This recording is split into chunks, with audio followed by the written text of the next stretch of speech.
Introducing the blue corner. At 6'2", weighing in 184 1/4 pounds. His professional record, 11 wins, 3 losses from Tillsonburg, Ontario, Canada, Aaron Jeffery. And across the cage, his adversary out of the red corner. At 6 foot, weighing in 184 pounds. As a professional, 18 victories, only 2 defeats from Recife, Pernambuco, Brazil, presenting Fabio F5 Arguiar. And the referee in charge, Mark Goddard. So we are getting set for action between Fabio Arguiar's won 10 of his last 11, coming off a win over Taylor Johnson at Bellator 265 last August. Aaron Jeffery comes in with some hype from Canada. He's won 5 of his last 6. He's a very good fighter. He's good both in the stand-up, on the ground. Aguiar likes to keep the fight in the standing position, even though he's outstanding as a jiu-jitsu practitioner. Aguiar now training at the Pitbull Brothers Gym, while Jeffery trains out of Niagara Top Team and Aegis MMA under the likes of Chris Prickett, Lyndon Whitlock, and others. And now the clinch as the BJJ brown belt Jeffery gets it on with Aguiar, who is known for a well-rounded game when it comes to finishes, John. For Aguiar, 6 wins via first-round knockout or submission, evenly distributed at 3 apiece. Yeah, he is very good, and the real question is, how is his wrestling going to match up to Jeffrey's? Right now, he's got that body lock position, both hands up high. We'll see if he can get the takedown. Jeffery attended Brock University and studying medical sciences, graduating in 2015. And while he never wrestled with the school team, he said he trained with them often over the past decade and has picked up a wrestling tip or 2 from the #1 team in the True North Strong and Free. Well, his wrestling is actually really good for a guy, like you're saying, he did not wrestle competitively. His wrestling in his MMA fights shows that he knows exactly what he's doing at times. But in this position right here, Aguiar definitely has the advantage. Aguiar keeping Jeffery stapled to the fence. Pummeling for position. Jeffery trying to turn the tables, as it were. Well, at least Jeffery was able to dig that left underhook. That's why he was able to turn the position. Now he's more into a 50-50 instead of someone that has an advantage on him.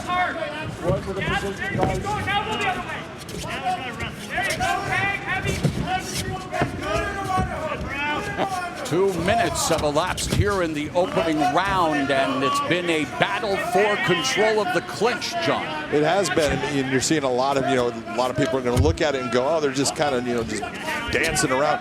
There's a whole lot of energy being put out by both men right now. You see a high crotch coming from Jeffery. Very nice job. He still doesn't really have that takedown. We'll see if he can make it happen, but he's looking for that guillotine right now. He's looking for a front choke, and it's tight. You can see right now that's got a lot of pressure on it. That's why Aguiar is going towards his back. Aguiar's never been submitted. Jeffery looking to submit him here as we cross the midway point of the opening round, and Jeffery has 3 submission wins. Aguiar trying to survive right now. And the choke is being put on tight. Getting to his feet actually increases the pressure on the choke. Aguiar just being able to make it through it, but when you see the space being crushed by Jeffries, there's a ton more pressure being put on that neck. And Jeffery, of course, speaking of expending energy, really putting the squeeze on and trying to get it over with here in the first round of his Bellator MMA debut. Aguiar not capitulating yet. No, he's not, but I'll tell you what, it's tight. You see him looking, he's locking up the same as a Monteleone as a rear naked choke. He's just doing it in the front. He just has to elevate those hips, bring the pressure up. He keeps on trying to adjust. Aguiar's just got enough space where he's able to survive right now. You see him digging his fingers into that forearm. And Jeffery releases the grip, maintains positional control, delivering some elbows from the side, putting the pressure and putting a beating on Fabio Arguiar. With just over a minute left here in the first round, an impressive start to the Bellator Bellator MMA tenure for the 29-year-old Canadian Aaron Jeffery. All of that coming off of one high crotch lift to the ground, one mistake of where you put the head. The real question is, how is Jeffrey's arms? Did he blow his arms up going for that choke? And in the end, Fabio Arguiar remains in the fight. He's in a standing position now, again battling for control in the clinch, reversing, trying to reverse. And Jeffery looking for a trip takedown with 30 seconds left in the opening round.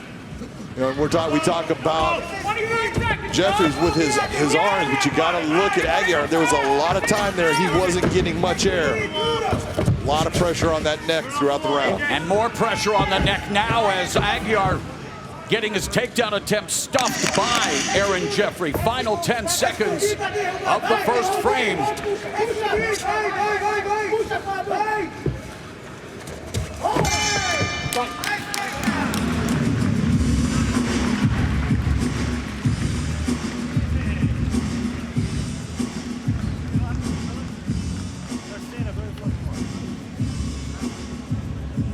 Watching action in the middleweight division. Middleweight championship fight coming up later tonight in the main event of Bellator 282. How do you feel? He's tired. Good. On the outside, I want you to jab low kick, real low, calf kick, right? He's not going to be there. He's leaning back, jab the head, jab the body, jab the head, jab the body, jab the head, calf kick. He's going to run. Listen to Chris, man. I love it. On the underhook, just dig and don't give him those double underhooks. Okay. He's dangerous with double underhooks. Don't give him double underhooks and you're good. Okay. Love the single leg, man. Yeah. That joke was there. Yeah. You want to go guard, it's there. I know it's high risk, but fuck it. Yep. Okay, brother, let's have some fun.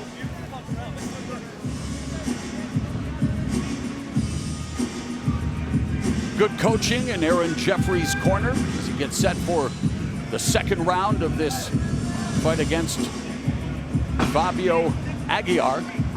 They want him to avoid the underhooks. And they don't mind high risk because, hey, it can lead to high reward, especially in what is essentially, you know, an audition as he gets rattled with the right hand from Aguiar. But again, Aguiar telegraphing the shot, John. Yeah, he did, but it was one thing I was just going to say, the one thing that Jeffries needs to always be careful of is the right hand of Aguiar. He's got power in it. He throws it, you know, all the way from down in Florida to come up to Connecticut, but he does have power when it lands. Half of his 18 wins have come via form of a knockout, and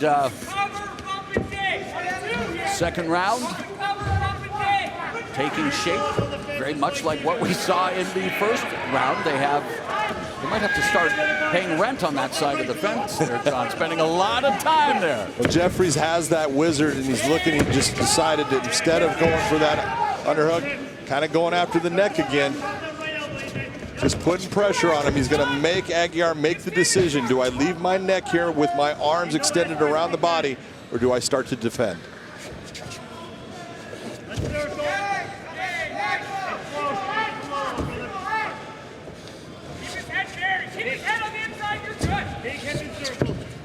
Aguiar with dogged determination trying to take Jeffery off his feet, but Jeffery putting his weight on the back of Aguiar, including his neck. And the whole thing that you're looking at, you saw his hands come apart. That's a big tell that, oh, he's losing that position. And then to go to your knees, look, if you're Jordan Burroughs, go to your knees. Most guys in wrestling don't go to your knees if you're looking for that takedown.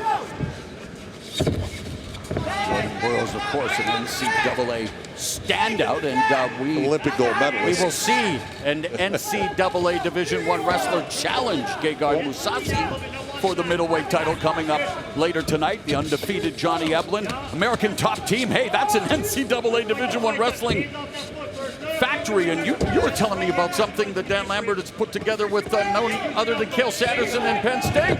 There is an American Top Team up at College Station now. Bo Nickel coming out of that. There's going to be some special fighters coming from that area.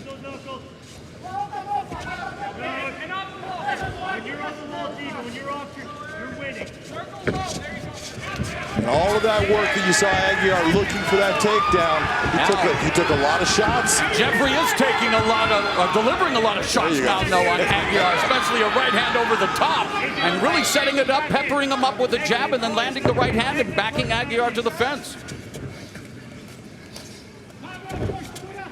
Yeah, Jeffries has been doing a very nice job of what we just call dirty boxing, being, nice short elbows, hands just rattling him, continue to put shots on him, make him feel it.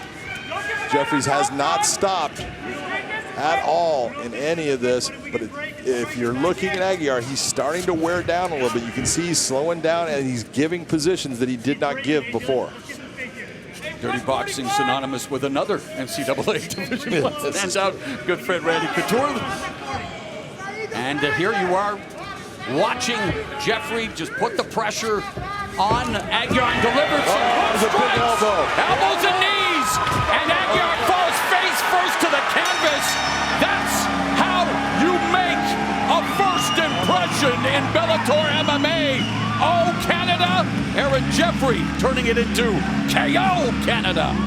That was very impressive. At the start when I talked about that contender series, the real thing is it's that the bright lights, and you want to win so bad. And coming into this, the question was he going to have that mindset of not being nervous? Huge elbow, that right elbow landed. Nice knee coming up.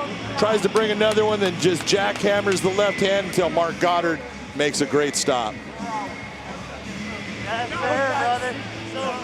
Really impressive debut performance for one of your fellow Canadians there. And what a stash. Hey, Toronto's Austin Matthews, the Hart Trophy winner, is the NHL's most valuable player, playing with the Leafs. He's got to be impressed with that stash, and you have to be impressed with Aaron Jeffery getting it done, vanquishing Fabio Arguiar, and picking up a knockout win in his first fight inside the Bellator MMA cage. Improves to 12-3, has 8 knockouts now on his resume. Let's make it official with Michael C. Williams. Ladies and gentlemen, it comes to an end. 3 minutes, 30 seconds into round number 2. The winner by TKO, Aaron Jeffery. Mullet Mania running wild inside the Bellator MMA cage. Aaron Jeffery getting an A+ in his Bellator MMA debut.